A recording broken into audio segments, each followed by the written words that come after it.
Hi friends, welcome to Crack Grade B. We are back with yet another very important lecture on decision making. So, if you are not aware about the NABARD handout, if you have not seen it, then you must be wondering that how is this topic related to your upcoming exam, that is NABARD Grade A, right? So let us begin. But before we begin, let me remind you that we have a app in the name of Crack Grade B in Google Play Store. Do download that for the free content and as well as the paid content. So let's begin. So you might have seen the NABARD handout. If you have not seen it, we are going to put this in the description box of the video. Do download it. See in the number fifth, right? So they have added a 10 questions of decision making. Right now, what is decision making? What is decision making that we are going to decode in this particular lecture. But yes, don't get uh, don't get bothered that you don't have time to study a new topic. But yes, this do not requires much preparation. This is something that you can qualitatively judge the answer, like the name itself says, decision making. Okay, let's begin.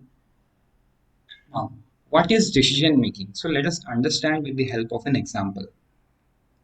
What is decision making? Let's say this is a person standing and there are two paths in front of him, path A and path B. Okay, which one does he choose? So there are two perspectives to it. There are two perspectives. Number one, random path.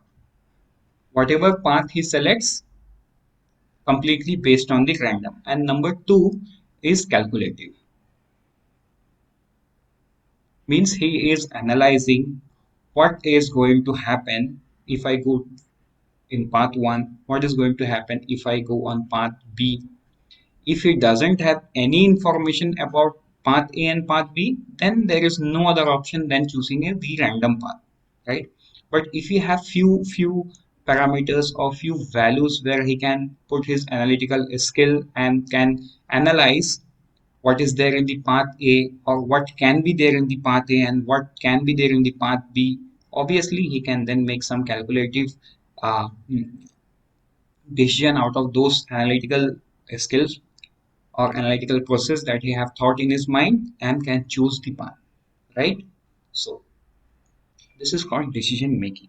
So how does decision making impact you, or what is the process of decision making? So let us understand this. This video would be a conceptual understanding of what decision making is. Now this is the definition of decision making. Let us study this.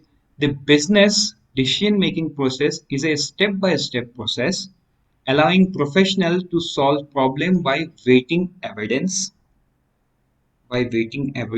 examining alternatives, and choosing a path from there. Now, in the previous example, I told you if you have certain sets of value or parameter that what is there in the path A and what is there in the path B, you can apply the analytical skill to weight certain things that are there in the path A and certain things that are there in the path B, and based on the weightage you choose the path, whether to go in here or whether to go here, right? So this defined process also provides an opportunity at the end to review whether the decision was right one or the long one, right? Whether the decision was right one or the long one.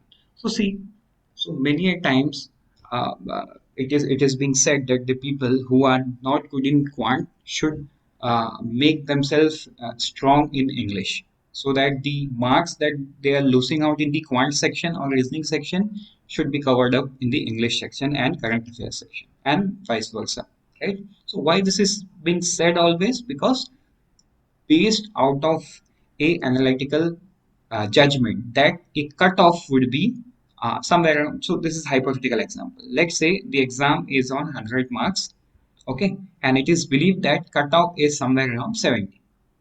Now you are not strong in quants and reasoning. So if you are not strong in quants and reasoning, this means you are losing out some marks here. So this does mean that you will have to choose an alternative path to score better in different subjects like current affairs and English, right? So now this judgment or this decision that you should study hard or you should score well in current affair in English is based out of what? Based out of a evidence of you being not uh, into the strong zone of quant and reasoning, right? And then you have examined the alternative. So what's the alternative? The alternative is current affair and English, and based on it, you have chosen a path. And now, when you have and at the end, so let's say now you have given the examination and you have scored 72 marks. So 2 marks above the uh, cutoff mark, right? See, this defined process also provides an opportunity at the end to review whether the decision was the right one or not. Now, when you have scored 2 marks above the cutoff mark, so this does mean that the decision that you took of making yourself stronger in current affair and English was the right one because you were already weak in quants and reasoning. So, if you would have thought that it's okay, let me see, then you would have failed, right? But the decision that you took based on the weighting evidence that you are not into the strong zone of quantum reasoning, so you made the stronghold, you made the other subject your stronghold, that is current affair and English, right? And based out of this decision, you have scored 72. So this is the result or the outcome of your decision. So after each and every decision, you get an opportunity to review if that was a right one or a wrong one. So I hope this is clear. Now, let's move forward and let us see the process of decision making, right? So there are 7 steps to 7 steps. First, identify the problem. First, what is the problem? Like in the previous example, you identified the problem that you are not into the strong zone of uh, quantum reasoning. That's the problem. So now you have identified. Then collect the information. How will you collect the information? So maybe you have given some mocks, and based out of those mocks you have judged that you are not scoring uh, maybe the average marks of quants and average marks of reasoning. So based out of this information you have identified, then identify the alternative. So what's the alternative left? You have identified that I should make certain subject this and this, that is current affair in English my stronghold because I'm already weak in this. Right? Then weight the evidence. Then you weight the evidence because see, there are few alternatives, right? So you will have to weight the evidence in each alternatives. Then choose from the alternative. So now we will discuss it using the another example that will become things easy for us since there were only 4 subjects. So choosing from the alternative, I cannot explain you with that particular example. So I will explain you in the next slide. Then implement the action. Okay, so after choosing the alternative, implementing the action, and then after the action there is evaluate the result. So once you are done with your action, then obviously the result is going to come at one day. So after the result it would be clear that if the decision was the right one or the wrong one. So let us see each one of them. Now let's take an example of uh, let's say, so there are trees. Okay, so I have taken this from an example of RA metro project. Like you have heard it, it was a controversial metro project in Mumbai which have been stopped by the current government. So let's not discuss that because discussing that would be a political commentary as well. So let's not get into that. Let's say there is a piece of land. Okay, there is a piece of land with 100 trees. Okay, with 100 trees. Now, and there is a slum nearby. Okay, and there is a slum nearby. So, slum people do not have house, okay, proper access to health, to drinking water, proper access to toilets. They do not have, right? So, let's say there are 500 families.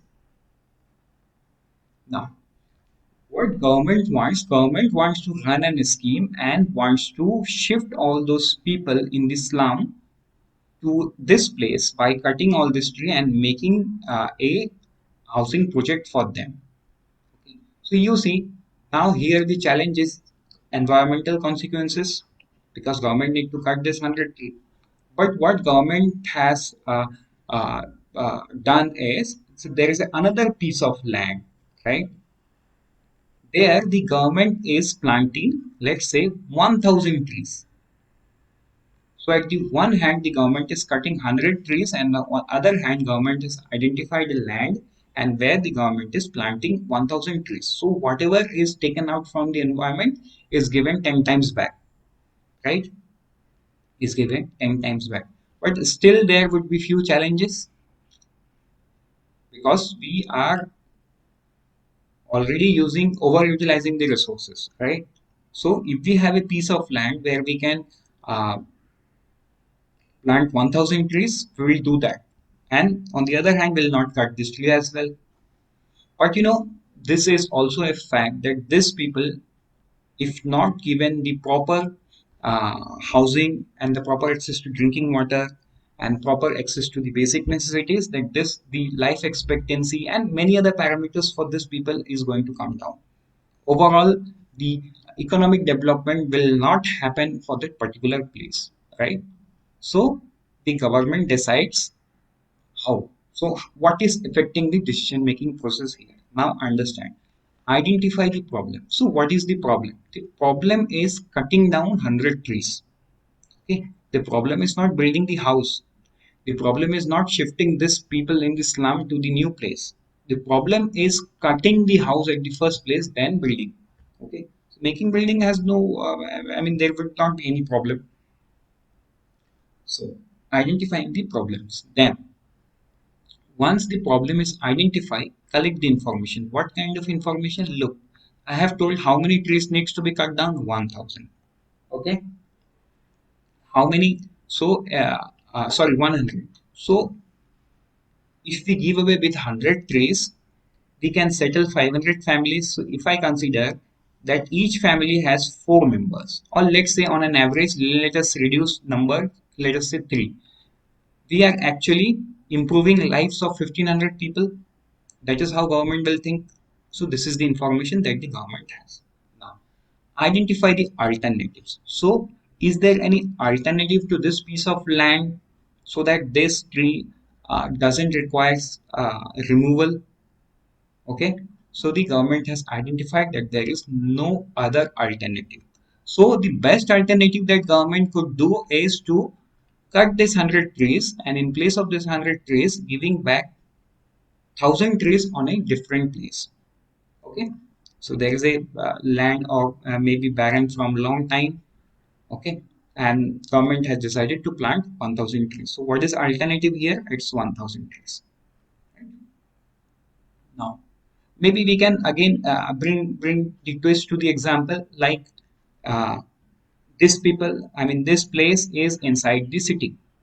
Okay, or near to the city, but now government has identified an alternative land.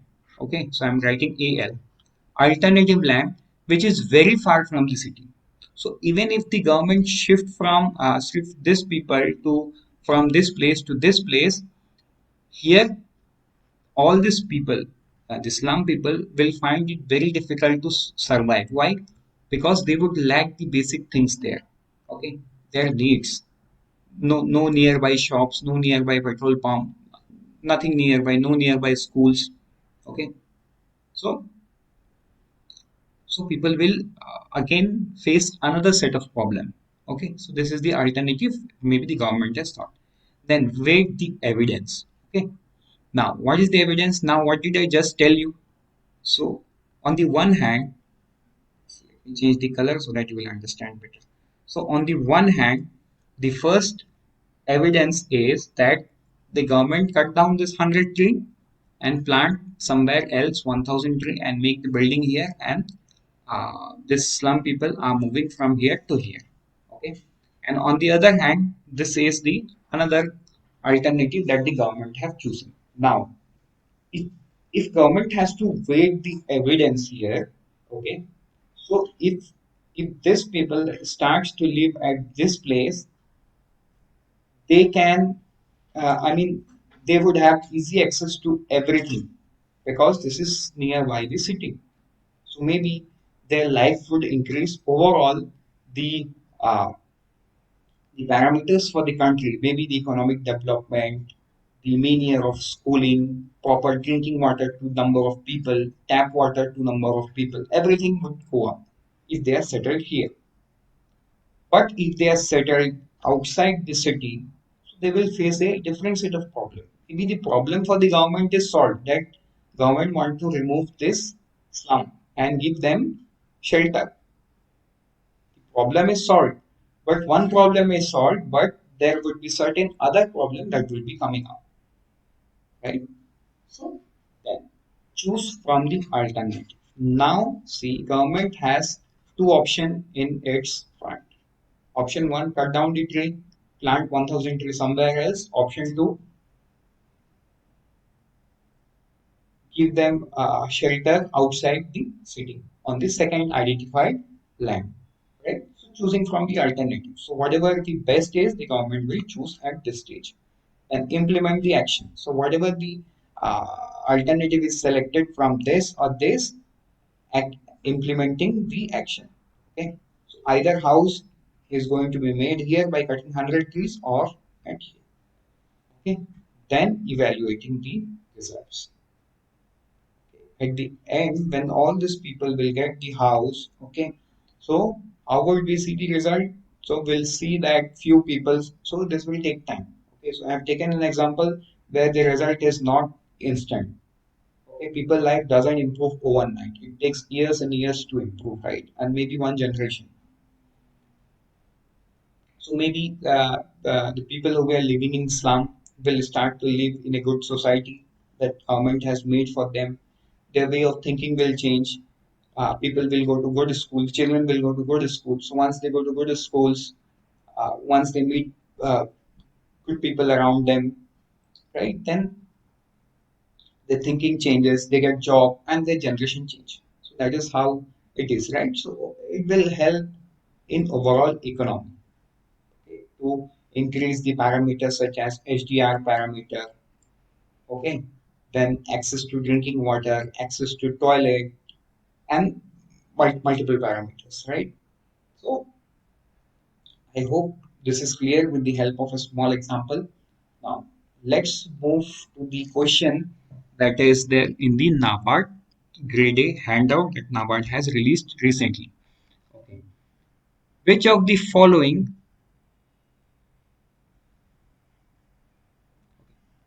first question,